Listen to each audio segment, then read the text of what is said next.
俺は一番くじのアイテムコレクションに情熱をかける熱い男、チー太郎。何でもこのギャラリーに世界的な画家ゴッホの名作をテーマにした一番くじが展示されていると聞いて駆けつけたが、チー太郎さん、チー太郎さん、この声はどこから？お取り込み中にすいません。本日はようこそ一番くじフィンセント・ファン・ゴッホのギャラリーへ。こちらに全章を展示いたしましたので、ぜひご覧になってください。あれですね。今日は僕もじっくり見ようと思ってたくさん道具を持ってきました。よし、では早速見させていただきますよ。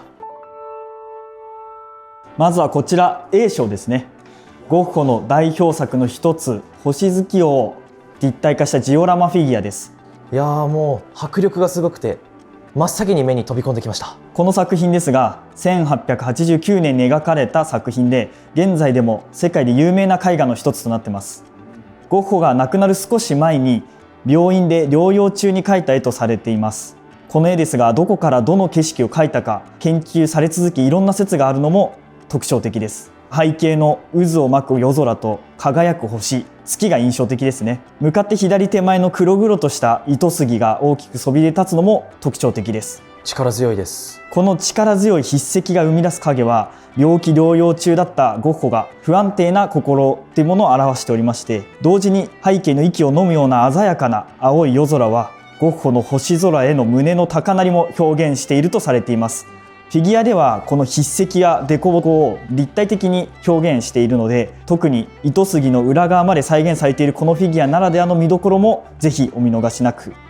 加えてこの真ん中に描かれているとんがった屋根の家なんですけども、こちらは教会になってまして、この作品が描かれた場所であるフランスの景色にはないオランダの様式の教会が描かれています。つまりゴッホが実際の景色と自らの描きたいモチーフを組み合わせて画面上で作品を作っていたってことが分かる作品になっています。実際には見えていなかったということなんですね。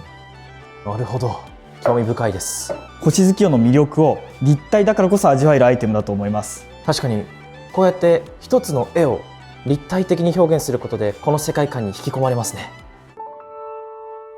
続いて B 章ですね。こちらはゴッホの描いたひまわりや糸杉をモチーフにしたクッションになります。どちらも植物がテーマになってるんですね。はい、特にひまわりはゴッホの代名詞ともいえる作品群です。ひまわりだけでもゴッホは全盛期といえるフランスの活動時期に7つも作品残しております。画面いっぱいに描かれたひまわりからは、この情熱的で繊細なゴッホそのものが感じられるようになっています。一方で糸杉の方は A 章でも立体化しているモチーフになっています。この糸杉はフランス特有の植物でして、この糸杉もゴッホが好んだモチーフとして合計9点の作品が残されています。この B 章の2つはゴッホは特に好んでいたモチーフのひまわりと糸杉で、ひまわりは生を、糸杉は死を思わせるモチーフとして頻繁にゴッホの絵に出てきます。こうやってクッションになることでより近くで絵を感じることができてとってもいいですね。これは選ぶことはできるんですか？これは実は選べちゃいます。あ、選べるんですね。これは迷っちゃいますね。普段の暮らしに取り入れながらゴッホの魅力を味わっていただければと思います。続いては C 章の三日月のプレートです。あ、これは星月夜のあの三日月ですね。まさにその通り、三日月はまた作品を象徴するモチーフの一つでもあります。このお皿で筆跡もよく見れるので、作品をより近くで拡大して感じることができます。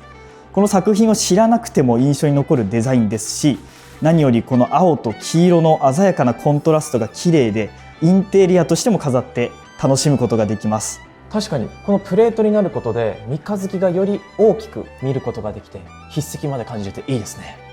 お目が高い。飾ってもそれだけで存在感あると思います。お皿というよりアートオブジェのような感じで僕は大好きです。続いてこちらが D 章のチョコノッコゴッホです。これはまた急に可愛らしいゴッホたちがたくさん出てきましたね。ゴッホが描いた自画像をモチーフにしたチョコノッコのフィギュアになります。チョコノッコのシリーズとしてこのゴッホ自身が再現されるというのは非常に魅力的ですね。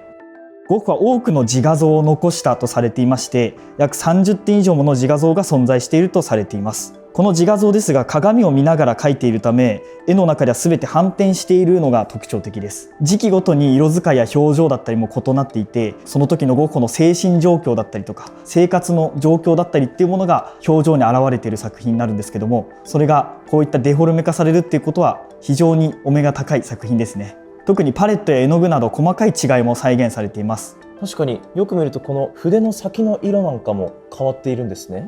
また包帯をした自画像もモチーフになっているんですけども、この包帯のエピソードはご存知の方も多いんじゃないでしょうか。こうした苦悩や孤独だけじゃなく、創作を続けようとする熱い意志も感じられるのがこのチョコノッコからも伺えます。続いていい章です。星月夜やひまわりをモチーフにした筆跡の小皿になります。こちらですね。確かによく見ると凹凸があるんですね。実はある仕掛けがあって、この小皿に醤油を注ぐと筆跡とともにモチーフが浮かび上がる仕様になってます。なるほど、これは面白い。ゴッホはその絵の具を厚く塗り重ねるインパストという技法でも有名な画家なんですけども、実際の作品にも絵の具の凹凸ってものがあります。今回その小皿でその筆跡を再現していて、魚の鱗のようなこの細かい筆跡っていったところがまさにゴッホならではの商品となってます。ゴッホらしいアイデアっていうのを日常使いできる小皿で表現したっていうのが本当にいいですね。続いて F 賞のスケッチトートバッグです。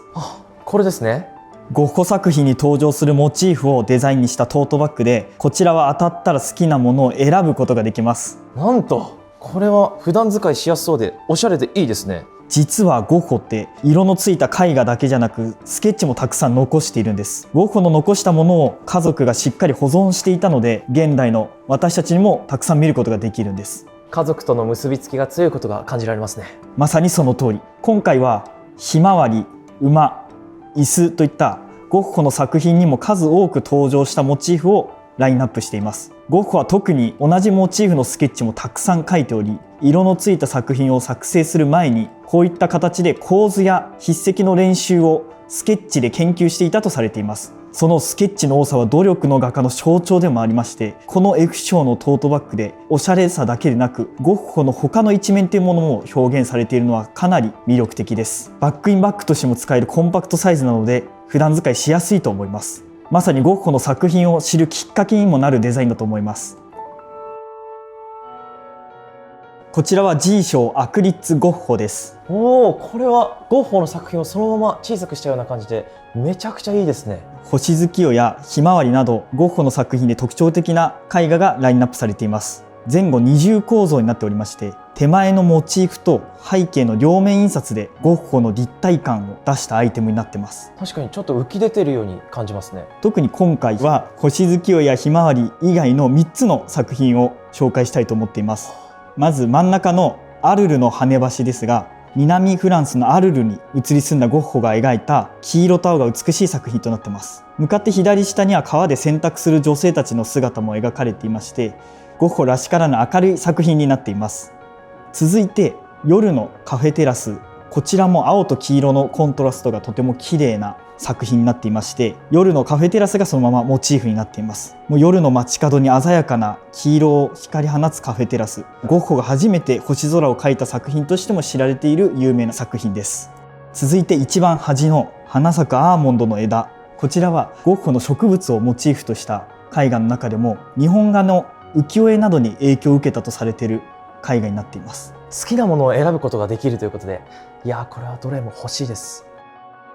さて続いてこちらが H 賞のカップ麺ウェイトコースターになります。こちらですね。こちらは人気作品を中心にラインナップしておりまして、特に水色の疲れ果ててという作品なんですが、自身の版画永遠の門というものを模写したセルフカバーともいえる作品になっています。全身から悲しみをあふれさせたこの老人の姿がなんだかカップ麺を待ちきれないような姿にも見えてきましたね。確かに今にもカップ麺を食べたそうな、そんな雰囲気にも見えてきました。いやー、そして後ろが透けている感じが僕はね個人的に好きです。こうしてゴッホの芸術を一緒に楽しみながらカップ麺を待つっていうのも楽しくていいですね。続けて愛賞のステーショナリーアソートになります。こちらはゴッホの作品がたくさんありますね。ノートやブックカバーで先ほどまでラインナップしてきた数々のゴッホの作品を再現しております。特にブックカバーだったりノートは F 賞のトートバッグに入れて持ち歩きたくなる作品ですね。この表紙と裏表紙も素敵ですが、この中にまでデザインが入っているのがすごくおしゃれでいいですね。そしてブックカバーも一つ一つデザインがいいですし、こうして自分の好きな本に日替わりでこのゴッホの作品たちをブックカバーとして使うというのもいいと思います。そしてこちらのステッカー、これもゴッホの名作たちが並んでいて本当にどれもいいですね。これなんかはゴッホの証明写真ということで、これなんかユニークで面白いんじゃないでしょうか。これらの相性は当たったら好きなものを選ぶことができます。ぜひ当たった際はお好きなものをゲットしてみてください。バンダイマニア。いやーもう本当にどれも素敵なラインナップで、これはついつい全部集めたくなっちゃいます。本当にいいですね。ちいたろさん、はい、この部屋にもう一つ展示があります。もう一つ展示がこちらへどうぞ。こちら、あ、これですね。お、これはこちらが本日最後の展示、ラストワン賞星月夜のジオラマフィギュアダークバージョンです。また雰囲気がガラッと変わりますね。はい、先ほどの A 賞の星月夜を蓄光仕様で表現した特別バージョンになっています。星や月が暗闇でぼんやり光るので、まさにゴッホの見たかった景色が手に入れた人の部屋で再現される至極のアイテムとなっています。なんと素敵な夜空を描いた作品だからこそ、この蓄光仕様との相性がいいですね。星月夜の世界観をより没入感ある形で楽しめるアイテムだと思います。ちなみにこちらはくじ券から応募できるダブルチャンス賞でもゲットすることができます。これはチャンスが広がりますね。いやーもう本当にどれも素敵で、そして解説のおかげでゴッホの人生やそれぞれのアイテムのこだわりを知れて、より全て欲しくなりました。本日はありがとうございました。さすがちいたろさんです。今回のラインナップは特に筆跡やモチーフなどゴッホらしさをさまざまな形で表現しています。ゴッホは画家としては10年間のみの活動だったのですが、油絵や水彩画、スケッチなどを含めると合計2000点以上もの制作されていたとされています。この一番くじには色彩豊かな作品もスケッチもラインナップにあるので、より深くゴッホを知れる商品になっています。まだまだゴッホについて知りたくなりますね。ぜひ皆さんもゲットしてみてください。このアイテムが気になったら概要欄をぜひチェック、高評価とチャンネル登録もお願いします。それでは私はこの辺で失礼いたします。いや本日は素敵な時間をありがとうございました。失礼いたします。ちいたろさん、ちいたろさん、あれ、作品が。一番くじフィンセント・ファン・ゴッホは7月25日より順次発売予定です。